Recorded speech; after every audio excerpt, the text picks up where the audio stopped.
D'accord? Et Deleuze, vas-y que mon Deleuze, vous connaissez un peu Deleuze. Allez, c'est parti. Deleuze, comment il part? Hop, hop, hop. Si on veut être rigoureux, nous devons prendre chacun des mots, enfin très à la Deleuze, nous devons prendre chacun des mots au sérieux. De point.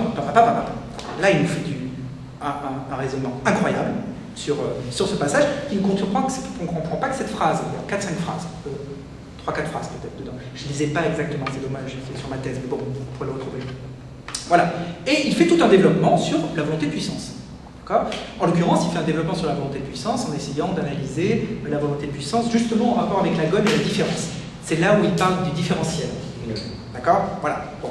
Ok. Diorio, lui, philosophe moyen, deleuzien très moyen.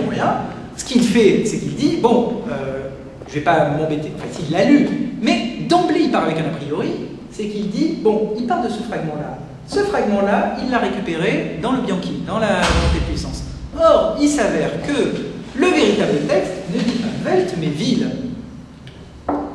C'est ce qu'a vu Diorio, c'est ce qu'a vu Montinari en faisant les œuvres philosophiques complètes. Je suis allé moi-même vérifier, c'est vrai. Donc Deleuze part d'un texte corrompu. La volonté de puissance n'est pas un monde intérieur, mais une volonté intérieure. Ou le contraire, je ne sais plus, enfin peu importe. C'est peut-être le contraire d'ailleurs, enfin, ça n'a dans le raisonnement aucune importance. Et qu'est-ce qu'il en a dit, Deleuze? Alors, là, je ne pourrais pas le résumer. Si, parce que je l'ai repris dans la montre, peut-être que je l'ai repris, je l'ai analysé, mais il faudrait vraiment. Ça fait l'objet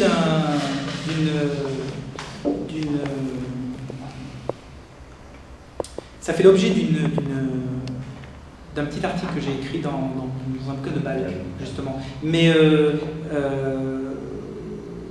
là, je pourrais pas vous... Enfin, ça serait approximatif, ce que je dirais. Donc, mais par contre, ce qui est intéressant, c'est de voir que ce que dit Diorio, c'est que Deleuze, partant d'un fragment corrompu de Nietzsche, la conclusion philosophique qu'il en tire sera forcément fausse, ou en tout cas discutable. Voilà. Moi, c'est ce principe-là qui me semble poser problème philologiquement.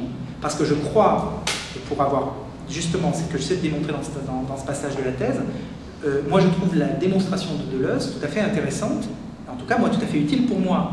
Qu'il soit parti d'un texte qui soit corrompu est certes dommage, mais en même temps, à partir du texte corrompu, ce qui est intéressant, c'est la façon dont la chose va se tisser, qui est intéressante. Diorio a raison de dire que le texte est corrompu.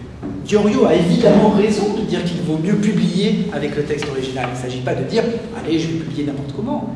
Là où ça devient plus dangereux, c'est lorsqu'on met une bonne philosophie, on indexe, on met en rapport une bonne philosophie uniquement à une bonne philologie. Parce que sinon, qu'est-ce que vous faites? Vous soumettez une partie du centaure à l'autre. Il n'y aura de bonne sauvagerie, de bonne pulsion sexuelle par exemple, que si elle est parfaitement gérée par votre appareil psychique, pulsionnel qui lui se trouve en haut. Il n'y aura de bonne façon de raisonner qu'à partir du moment où vous savez ce que vous faites de vos pulsions. Il n'y aura de bonne façon de faire de la politique qu'à partir du moment où vous savez qui est dans un camp et qui est dans l'autre, etc., etc. Donc c'est ça, pour le coup, c'est une façon de faire de la philosophie qui disjoint philologie et philosophie. Voilà, c'était là-dessus que je finissais en fait ma soutenance. C'est ça l'idée. Ouais. Ouais, ça ouvre tout un champ de questions. Moi, je reprends, Stéphane, je reprends les mêmes propos que René à l'époque de la thèse. Je me souviens de la phrase et je me souviens des propos de René quand il te lance une critique sur la métaphysique d'une part et d'autre part vous avez parlé sur les différents auteurs et spécialistes de Nietzsche. C'est que vous dites dans l'absolu, je comprends qu'il n'y a que les Italiens qui comprennent Nietzsche. Dans l'absolu. Attends, j'arrive. Sauf que vous n'avez jamais évoqué Heidegger, qui a fait un pavé sur Nietzsche. Oui, voilà. C'est moi qu'on puisse dire. Oui, sauf que la puissance intellectuelle de Deleuze, c'est qu'il contrecarrait Heidegger sur le retour éternel, et c'est dans Nietzsche, de Deleuze, où il dit le retour du semblable. Ça veut dire que même au niveau, sur le plan philologique, ça pose un problème conceptuel. Lui qui demeure dans le concept, qui fabrique le concept. Alors, j'ai trouvé ta soutenance, disons factice, postérieure à ton existence, à ton inexistence, parce que tu n'existes pas. Ça ne veut pas dire que l'inexistence, c'est cette minorité qui comme... Et j'ai localisé une fluidité dans tes propos. Ce que vous avez fait une thèse, j'ai assisté à cette thèse, j'ai trouvé qu'il y a une fluidité, il y a un langage. Il y a un langage qui n'est pas philosophique. Il n'est pas philosophique. Il n'est pas philosophique parce qu'il y a un glissement dans une sorte de phénoménologie philologique. Phénoménologie philologique. Une phénoménologie philologique. Phénoménologie philologique. Voilà. C'est du français. Hein. Ah oui. Voilà. Alors, voilà. Et sur cette base-là que mon cher Stéphane, c'est vraiment une sorte d'orthodoxie de la façon comment analyser Nietzsche. Vous savez, Nietzsche, c'est un fiacre. Il dit que la pensée de Nietzsche, c'est un fiacre. On ne sait pas où on va. Chacun, j'ai évoqué par exemple Heidegger, on peut évoquer Heidegger dans l'interprétation de Nietzsche, on peut interpréter Fink, on peut interpréter Deleuze, on peut interpréter il y a les Nietzscheens de gauche, de droite, de l'extrême gauche, de l'extrême droite, il y a d'innombrables Nietzsche. Et ta façon de produire Nietzsche, c'est pas la mienne, mais je la trouve très, très esthétiquante. Elle est d'ordre esthétique. Est-ce que tu dirais, quand tu parles de... Parce que ça, c'est intéressant, parce que les mots que je note là, c'est métaphysique, factice, pas philosophique, phénoménologie, philologique. Voilà. Ça, pour le coup, c'est exactement les mêmes termes qu'utilise Badiou pour parler de Saint-Paul, ou pour parler de Foucault. C'est exactement les mêmes. Mais c'est-à-dire sur cette question, c'est que d'une certaine manière, la philosophie, si elle ne s'indexe pas d'une manière ou d'une autre, on va le dire, à cette figure tutélaire heideggerienne, enfin en tout cas telle qu'elle a été posée, n'est pas de l'ordre de la philosophie. Selon lui, est-ce que c'est du non-philosophique, du anti-philosophique, ça c'est une question. Voilà, donc ça j'entends totalement cette remarque-là. Moi j'aurais une question pour le coup, je ne peux qu'adhérer à ce que tu dis. Lorsque au congrès congrès Nietzsche, de 72 à Cerisy, cette remarque est faite à Deleuze et à Lyotard, exactement la même que la tienne. 10-18, il faut que tu la lises, c'est extraordinaire. Voilà, sur la même idée. Mais alors bon, au niveau métaphysique, la question de l'énergie, vous parlez d'énergie, vous parlez de puissance, vous parlez de petites machines, bon, vous parlez, Lyotard, des post-68 arts, etc. Mais concrètement, et Heidegger, enfin bon, voilà, même truc. Est-ce que vous êtes en train de faire de la philosophie ou est-ce que vous êtes en train d'aller vers autre chose, esthétique, etc. Et Deleuze répond une sorte de c'est très très drôle. Je ne sais plus les termes exacts, mais il embrouille un peu le poisson en disant oui, mais la philosophie, c'est pas uniquement ça, etc. Bon, alors il repose une question, le type en question, le Heideggerien, qui se présente comme un Heideggerien, qui se présente comme ça, le type. Donc Deleuze répond une deuxième fois, bon, l'autre abandonne. C'est à lire parce que c'est très drôle. Il dit, bon, on va voir si j'ai plus de chance avec Monsieur Lyotard. Monsieur Lyotard, et il repose exactement la même question. Et Lyotard lui répond, vous me posez une question, en me posant cette question, vous me mettez à une place d'où il m'est impossible d'y répondre. En me posant cette question, vous me mettez à une place d'où il est impossible d'y répondre. Ça veut dire que lorsqu'un Heideggerien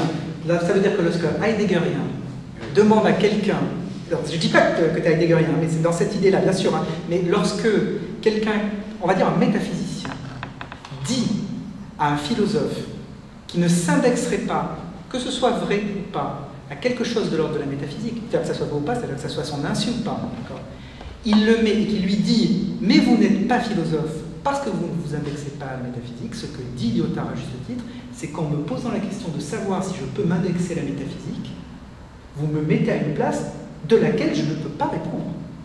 Voilà.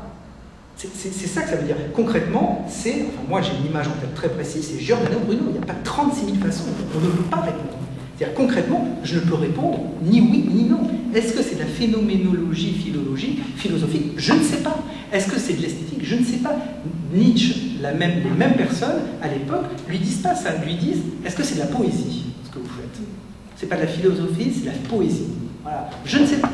Est-ce que Guattari, par exemple, Guattari, ça ne serait pas de la philosophie, mais ça serait une sorte de clinique transversale. Lorsque Antoine Spire, dans l'émission, lui pose, dans l'émission de France 3, où Guattari est interviewé, lorsqu'il lui pose, Guattari lui répond, vous me posez une question à laquelle je ne peux pas répondre parce que vous me posez la question. Voilà. Donc, en ce sens-là, je pense que ta question est bien posée. Et la question est juste, mais elle ne pourra amener de réponse que si en face, il y a quelqu'un qui n'est pas dans cette position qui fait que tu pourrais lui poser. Mais c'est là où il est, je crois, qui fait que moi, le Heidegger de Nietzsche, le Nietzsche de Heidegger, je ne comprends pas. Le sophiste de Heidegger, je ne comprends pas. Je ne comprends pas. Je ne comprends pas pourquoi, lorsqu'à un moment, philosophiquement, il suffirait simplement de ne pas opposer l'être et le non-être, je dis bien simplement, pourquoi est-ce que forcément Heidegger se cravache, il est reparti, et c'est reparti pour un tour, et on est reparti pour 20 pages. Moi, je l'ai fait parce qu'à un moment il fallait le faire, au moment je ne pouvais plus, c'était plus possible. Mais en même temps, pour pouvoir répondre à Heidegger, je ne pourrais être qu'heideggerien. Pour répondre à Badiou, on peut être que badiusien. Sinon, il n'y a pas 36 000 choses à faire. Je me rappelle une fois, René, tu avais proposé, je me souviens de ça, d'un séminaire. Je ne sais plus, tu étais un peu énervé contre Badiou. Et tu avais dit, ce qu'il faut faire, c'est on va inviter Badiou, et puis on laissera la porte entrouverte, on mettra un pseudo, et puis comme ça, quand il rentrera, il se passera. Voilà, ça c'est la... Oui. Oui. Et du coup, mais voilà, ça c'est... Stéphane, j'ai une expérience, je vais vous raconter une expérience. J'étais à Sao Paulo, on a parlé sur Deleuze et Badiou, et Derrida. Tout le monde parle sur Deleuze. Et quand j'ai posé une simple question, parce que j'ai écrit un article sur Nietzsche et l'interprétation psychologique. D'accord? Ah, ça m'intéresse. Oui, je vais vous filer, pas de problème, il va être publié. Vous savez, c'est que j'ai interpellé les Brésiliens, les Américains, tout le monde, et je dis, mais vous êtes fous. Vous êtes fous de parler sur Deleuze sans parler sur Guattari. Et là, j'ai dit, je vous invite à visiter les archives en France sur Guattari. Et tout le monde, et tout le monde, ils m'ont dit, mais oui, tu vois cette réaction. Ah oui, ça veut dire que je mets dans la pensée deleuzienne, je mets automatiquement Guattari dans la deuxième position. Vous comprenez? C'est comme Marx, Singer, tu vois, des machins comme ça. Or, dans un champ analytique, qui n'est pas théorique, qui n'est pas deleuzien, mais qui est très guattarienne, tu vois une force très très bien. Voilà, tu vois ce que je veux dire. Et c'est ça. C'est-à-dire que l'interprétation d'une... Tu vois, par exemple, tu prends deux bouquins, Deleuze, Fink. Nietzsche et la philosophie de Nietzsche. Ok, deux livres. Un germaniste de talent, Deleuze, il maîtrise l'allemand sans problème, et l'autre c'était un allemand. Alors, vous comprenez? C'est-à-dire que... Et là, la langue, tu vois, et même la langue, comment peut-on expliquer par exemple les propos de certains comme Michel Jarre, tout ça? Ils te disent heureusement qu'il y a la langue française qui explique la philosophie de Heidegger. Heureusement qu'il y a la langue de Molière. Ils disent que ça. Même chez eux, en Allemagne, on n'arrive pas à déchiffrer ou à décoder. Parce qu'il y a des codes. Même chez Nietzsche, il n'y a que des codes dans l'absolu. Et ça, c'est vraiment... Et une lecture de ta part de cette nature, je pense qu'il y a une rareté. Parce que nous sommes formés et dans notre disque dur, on prend Deleuze, on prend Nietzsche, on prend Deleuze, on aime Nietzsche, on l'aime, pas de problème. Il a assassiné Dieu, c'est sympathique. D'accord, il n'y a pas de problème pour ça, c'est sympathique. Mais en même temps, on a un disque dur. Notre disque dur, il doit être, comment on appelle ça, formaté. Voilà. On le formate.